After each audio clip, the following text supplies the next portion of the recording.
네, 여러분 안녕하십니까. 2월 7일 월요일 아침 매일 성경 묵상 함께 나누겠습니다. 오늘은 요한복음 11장 28절에서 37절까지 말씀만 보겠습니다. 제가 이 30절까지를 먼저 읽어드립니다. 이 말을 하고 돌아가서 가만히 그 자매 마리아를 불러 말하되 선생님이 오셔서 너를 부르신다 하니 마리아가 이 말을 듣고 급히 일어나 예수께 나가매 예수께서는 아직 마을로 들어오지 아니하시고 마르다가 맞이했던 곳에 그대로 계시더라. 아멘. 한 절 더 보겠습니다. 35절입니다. 예수께서 눈물을 흘리시더라. 아멘. 오늘 본문의 말씀을 통해 예수께서 눈물을 흘리시더라 라는 제목으로 말씀을 증거하겠습니다. 자기가 사랑하시던 자 나사로의 죽음과 또 그 질병 앞에 예수님께서는 비통해 하시고 또 그것을 통해 슬퍼하는 사랑하는 마르다와 마리아 그 자매를 보면서 또 주위에서 울고 있는 사람들을 보면서 오늘 예수께서 눈물을 흘리시는 것을 보게 됩니다. 그 죄악의 이 잔인함과 또 예수께서 그 죄악에 대한 분노와 또 사랑하시는 자의 그 죽음에 대한 비통함을 함께 압축적으로 보여주는 것이 예수의 눈물입니다. 우리가 여기서 잠시 우리는 예수님을 로마나 그리스의 신화에 나오는 그 사람 모습을 한 그 힘 있는 신들처럼 그렇게 착각할 때가 많은데요. 예수께서는 물론 하나님의 능력으로 오병이어의 기적을 행하시고 무리를 거리시기도 하시고 바다를 잠잠케도 하셨지만 때로는 오늘 이 모습처럼 완전한 인간의 모습으로 또 살아가셨던 것이죠. 예수님께서도 아기 때 어머니 마리의 젖을 먹고 자라고 또 하나하나 키가 커가고 성장했던 그러한 한 인간이셨다는 사실도 우리는 놓치면 안 되겠습니다. 왜냐하면 인간이 아니셨다면 우리를 구원하실 수가 없는 분이에요. 하나님이시지만 그 인간의 인성, 그 완벽한 인간으로 이 땅에 오셔서 우리와 같은 성정을 가지고 살아가셨죠. 그렇지만은 죄는 없으신 분이다. 성경은 이렇게 말씀하고 있습니다. 그래서 예수의 인성에 대해서 우리는 좀 깊이 묵상하고 눈을 뜰 필요가 있습니다. 왜냐하면 예수님이 그 육체와 우리의 이 감정과 인격을 가지지 않으셨다면 우리에 대해서 깊이 이해할 수 없다고 성경은 말합니다. 그래서 예수께서 그렇게 살아보셨기 때문에 우리를 동정하고 긍휼히 여기고 우리를 더 사랑하시는다고 이렇게 성경은 표현하고 있습니다. 그래서 저와 여러분이 우리는 신화화되고 신격화된 예수만이 아니라 우리 자신을 바라보면서 우리 속에도 그리스도의 그 가졌던 인성과 또 육체적인 본성과 또 여러 가지 것이 우리 속에 있는 것을 자세히 바라보면서 예수님도 그러한 측면이 있었다는 사실을 깨달아야 우리와 교환이 가능한 그런 육체가 되는 것입니다. 교환이 가능한 그런 한 인간이 되는 것입니다. 그래서 우리는 그리스도 안에서 새로운 한 인간의 모습을 보는 것이죠. 그래서 저와 여러분의 모습이 그리스도 안에 담겨져 있는 것입니다. 그래서 항상 하나님은 찾아오셨죠. 예수님도 우리를 찾아오셔서 내가 너희 안에 거하고 너희가 내 안에 거한다. 이렇게 말씀하셨습니다. 그래서 그것은 개인적으로 또는 교회적으로 예수께서 찾아오셔서 너희는 내 백성이고 나는 너희의 하나님이라 하셨던 그 하나님의 모습을 그대로 예수 안에 보게 되는데요. 그래서 또 십자가에 달려 돌아가신 것도 육체로 돌아가셨지 그 영적인 의미로 돌아가신 게 아니에요. 육체로 달려 돌아가서 우리의 죄값을 거기서 치르셨다는 사실입니다. 오늘 이 눈물을 흘렸다는 것은 예수님이 기계가 아니라는 거예요. 뭐 슈퍼맨이나 무슨 뭐 스파이더맨이나 그런 히어로들의 영화처럼 그런 뭐 아주 초능력적인 그런 몸으로 살았다는 게 아니라는 것입니다. 물론 하나님의 창조와 또 다스림의 능력을 가끔 보여주셨지만 그보다도 예수님은 때로는 피곤해 주무시고 눈물을 흘리시기도 하고 마음 아파하시기도 하고 이랬던 또 한 인간의 모습으로 우리는 오늘 이해해야 되는 것입니다. 그래서 오늘 보면은 예수님이 마리아를 일단 불러내는 것을 보게 됩니다. 그 죽음의 현장에서 눈물의 현장에서 마리아를 불러내요. 오라비가 죽어서 슬퍼하는 그 마리아를 불러내시는 예수님을 보게 됩니다. 28절에 보면요. 이 말을 하고 돌아가서 가만히 그 자매 마리아를 불러 말하되 선생님이 오셔서 너를 부르신다 하니 마리아가 이 말을 듣고 급히 일어나 예수께 나가매.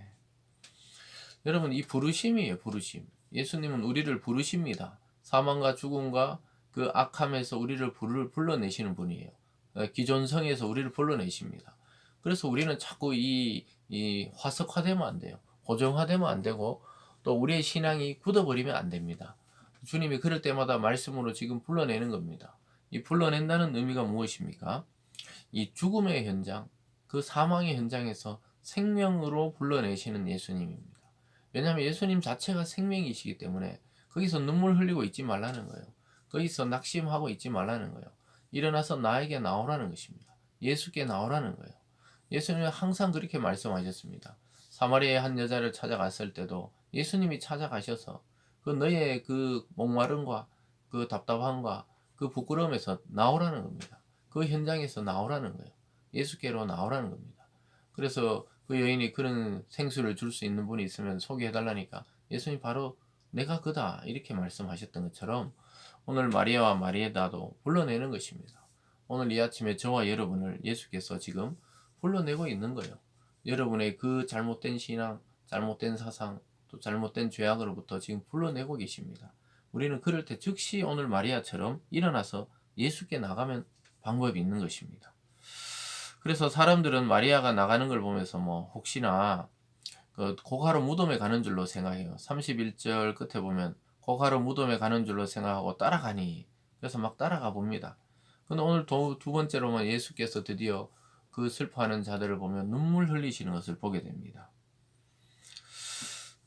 33절에 보면요. 예수께서 그가 우는 것과 또 함께 온 유대인들이 우는 것을 보시고 심령이 비통히 여기시고 불쌍히 여기사 이르시되 그를 어디에 두었느냐 이르되 주여 와서 보옵소서 하니 예수께서 눈물을 흘리시더라. 비통해 했다는 건 막 분노가 담겨있는 그 감정이죠. 왜냐하면 우는 것을 보고 참 죽음의 그 고통 또 사탄이 인간에게 준 이 죄악의 고통이 얼마나 큰지 아시기 때문에 예수님은 비통해 하시면서 불쌍히 여겨서 막 지금 극심하게 괴로워하는 거예요. 메시아로서 그들의 눈물을 보고 그들의 죽음을 보고 사랑하는 자의 그 고통을 보면서 가슴 아파하시면서 나사로를 어디 두냐 이래 보니까 무덤 앞에 가서 여기 뒀다 이러니까 예수님이 드디어 그 나사로의 무덤 앞에서 눈물까지 흘리시는 것을 보게 됩니다. 그래서 사람들은 막 그를 얼마나 사랑하셨는가 이렇게 말합니다.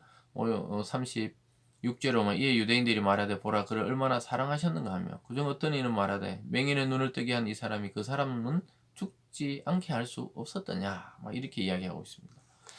예수님을 참 믿고 따르면서도 사람들은 기대하면서도 맹인의 눈은 뜨게 했는데 이 사람이 미리 죽지 않게 했어야 되는 거 아니냐 이렇게 말씀하고 계시는 것입니다. 근데 예수님이 오늘의 이 눈물은 참 이 유대인들만이 아니라 인간 자체가 처한 현실을 보고 비통해 하시는 것입니다. 구원자로 창조자로 우리를 인도하실 자로 인간의 이 비참함을 보면서 마음 아파하셨던 것이죠. 동정하셨던 겁니다. 같은 감정을 느끼셨던 거예요. 그리고 위로하시려고 했던 것입니다. 그래서 사적으로 한 사람만 사랑해서 그렇게 흘린 눈물이 아니었던 것이죠. 모든 인류를 향한 예수님의 눈물이셨다고 우리는 그렇게 해석할 수 있겠습니다. 그래서 우리의 고통에 함께 하시는 분은 바로 예수 그리스도이시고 그 고통을 끝낼 분도 예수님이시고 고통을 끝낼 뿐만 아니라 새로운 생명을 주실 수 있는 분도 예수님입니다. 그래서 예수의 이 눈물은 저와 여러분의 그 눈물 속에 주님의 눈물이 담겨져 있는 것이죠. 반대로 보면 주님의 그 나사로 앞에 있던 이 눈물, 이 울음 속에 저와 여러분의 일생 경험하면서 겪게 되는 고난과 고통의 그 눈물이 이 오늘 그리스도의 눈물 안에 포함되어 있는 것입니다. 그래서 주님은 우리의 고통을 외면하시는 분이 아니에요. 오히려 적극적으로 다가와서 함께 눈물을 흘리시며 그 눈물을 닦아주시고 그 눈물의 원인인 죄와 사망과 고통을 제거해 주시는 분이십니다. 결국 나중에 보면 예수님이 나사로를 살리시죠. 그와 같이 저와 여러분을 영원한 생명으로 살려내셔서 예수님 자신과 함께 영원한 복락을 누리게 하실 것입니다. 그래서 우리는 그리스도 안에 있다면 일단 안심하시면 돼요. 왜냐? 그리스도는 하나님이시면서 또한 완전한 사람이시기 때문입니다. 그래서 그는 고통스러워하셨고 십자가에서 죽으실 때 대충 죽으신 게 아니죠. 우리가 인간의 죽음과 똑같은 죽음을 경험하신 분이십니다. 그리고는 부활하셨다는 것이죠. 여러분, 이 사실은 놀라운 기적 중의 기적입니다. 살았다는 것도 기적이지만 우리의 모습과 똑같은 모습으로 돌아가셨다는 거예요. 그의 죽음도 우리의 죽음과 같았다는 것입니다. 숨이 끊어졌다는 거예요. 무슨 영적으로 죽은 게 아니에요. 육체가 죽으셨다는 겁니다. 십자가에 달려 돌아가셨다는 거예요. 그렇기 때문에 우리가 살아남을 당하게 된 것입니다. 이 거룩한 체인지, 거룩한 교환이 십자가 위에서 일어난 것이죠. 그가 한 인간으로 오셨기 때문에 가능했던 일입니다. 저와 여러분, 오늘 이 아침에 사랑하시는 자들의 고통을 자기 고통으로 여기시는 예수님, 저와 여러분의 고통을 예수님의 고통으로 넘기시고 눈물 흘리시고 결국 십자가까지 지시고 또 우리를 구원하시려고 본인이 먼저 부활하셨던 그 주님 안에서 오늘 그리스도를 깊이 인식하고 묵상하고 사랑하게 되는 오늘 이 아침이 되기를 주님의 이름으로 축원드립니다. 기도하겠습니다.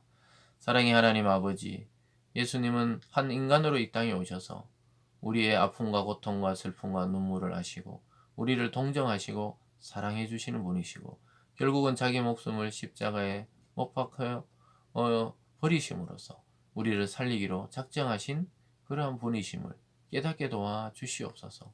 우리도 십자가의 그 자리에서 예수님 안에서 우리를 발견하게 도와주시고 우리도 언젠가는 한 인간으로 죽게 되는데 그리스도 안에 있기 때문에 또 그리스도의 영광으로 부활하게 된다는 사실을 깊이 묵상하고 깨닫는 우리 성도들 되게 하여 주시옵소서. 감사드리며 예수님 이름으로 기도드리옵나이다. 아멘.